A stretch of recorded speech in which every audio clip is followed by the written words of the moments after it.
Halo semuanya, saya Mariana Sylvia. Di video kali ini saya akan ngebahas tentang teknologi terbaru yaitu wireless charging.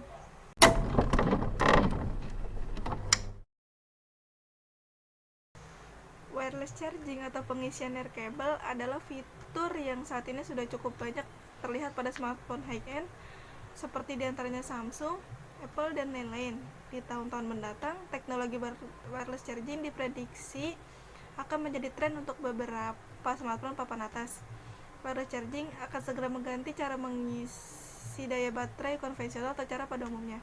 Yang menjadi pertanyaannya, apa sih wireless charging itu? Kapan teknologi ini bakal dimulai? Bagaimana efisiensinya, keamanannya, seberapa praktis charger tersebut? Mengutip dari beberapa sumber, berikut diulas seputar wireless charging dari mulai pengertian, sejarah, cara kerja, kelebihan dan kekurangan, hingga manfaatnya.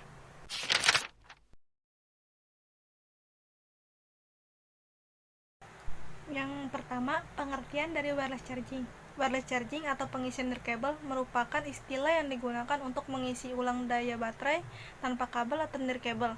Wireless charging pada dasarnya merupakan transmisi arus listrik dari sumber listrik ke perangkat penerima tanpa menggunakan koneksi fisik atau kabel.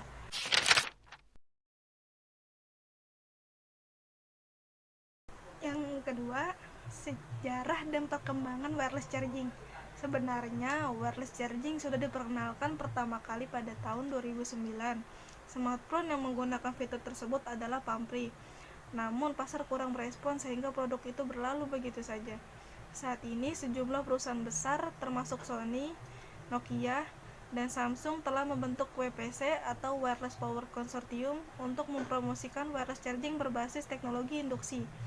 Pada awal September 2012, WPC mengumumkan telah mensertifikasi 110 produk konsumer mulai dari smartphone, charging pad, game controller, perekam Blu-ray disc, dan lain-lain.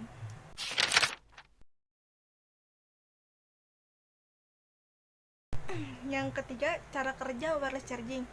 Kemajuan dalam bidang wireless tidak hanya dari segi transfer data. Bahkan saat ini pengisian baterai pun telah dapat dilakukan tanpa kabel. Hanya dengan meletakkan handphone di atas unit wireless charger, smartphone akan langsung terisi baterai secara otomatis. Pengisian nirkabel atau wireless charging didasarkan pada prinsip wireless daya atau magnetic resonance, yang mana listrik ditransfer antara dua benda melalui kumparan. Nah, berikut contohnya. Sekarang mari kita lihat chargernya. Ini adalah kemasannya, sangat simple, dan di belakang ada keterangannya, kalian bisa baca dan pause. Dan ini adalah apa yang ada di dalamnya. Dan ini adalah wireless charging padnya. Alat inilah yang menyalurkan wireless charging ke receivernya. Sekarang kita buka dulu plastiknya. Di balik plastik ini adalah rubber atau karet yang membuat wireless charging pad ini tidak slip atau tidak licin. Meskipun namanya wireless, tapi tetap kita perlu listrik, dan ini adalah kabel yang disediakan tapi kurang panjang, maka akan kita ganti ke kabel yang lebih panjang.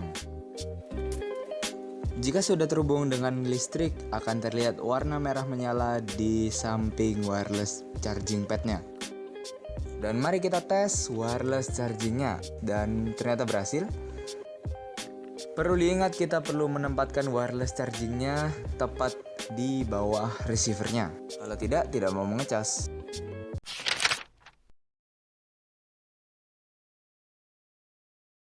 Empat, kelebihan dan kekurangan wireless charging. Kelebihannya, yang pertama, tidak perlu menghubungkan kabel dan colokan USB ke smartphone. Kedua, terhindar dari kerusakan konektor USB karena sering dipergunakan untuk mengisi baterai. Ketiga, lebih hemat kabel charger akibat kerusakan USB mini pada bagian pengisian. Keempat, praktis karena menghentikan charging saat smartphone berbunyi. Kelima, dapat ditempatkan di berbagai tempat umum seperti restoran dan mall tanpa perlu menyediakan berbagai macam charger dengan merek yang berbeda. Dan kekurangannya, waktu yang dibutuhkan dibandingkan langsung mengisi daya dengan kabel. Untuk saat ini pengisian secara nirkabel masih relatif lebih lama. Kedua, penggunaan listrik juga lebih besar daripada menggunakan pada jenis kabel. Ketiga, jenis charger ini juga memiliki harga yang relatif lebih mahal karena mengandalkan teknologi yang lebih rumit daripada charger pada umumnya.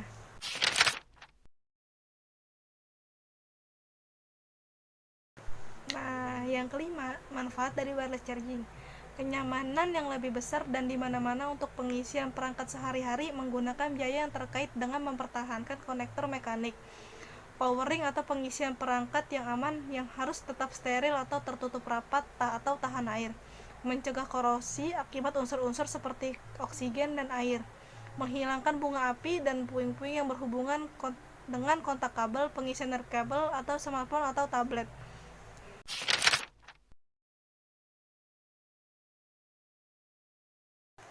Nah, itulah pembahasan seputar wireless charging. Untuk kedepannya, semoga teknologi wireless charging akan lebih canggih lagi.